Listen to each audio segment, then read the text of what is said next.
నీవు చేయు కార్యమంతటిని ఆశీర్వదించుటకును ఆకాశమును తన మంచి ధననిధిని తెరచును. ద్వితీయోపదేశకాండము 28వ అధ్యాయము 12వ వచనము.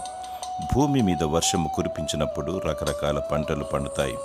వాటి ద్వారా మానవులు తిని తృప్తి చెందుతారు, ఆశీర్వాదము నుండి ఎదుగుతారు.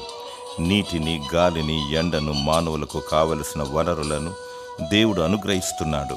ప్రతి వారిని బ్రతికిస్తున్నాడు. దేవునికి స్తోత్రములు. రహస్యమందున్న నిధిని నీకిస్తానని వాగ్దానము చేయుచున్నాడు దేవుడు. మనకు అవసరమైన ప్రతి ప్రాముఖ్యమైన ఆత్మీయమైన ఆశీర్వాదములు దయచేవాడు కూడా దేవుడే.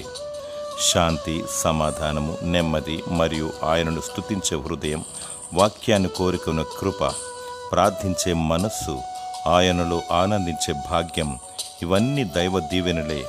దేవుని స్తుతించు, మనసారా ఆయనను ఆరాధించు. దేవుడు నీకు ఆత్మీయమైన దీవెనలను, ఇహలోక వనరులను సమృద్ధిగా దయచేయునుగాక. ఆమేన్.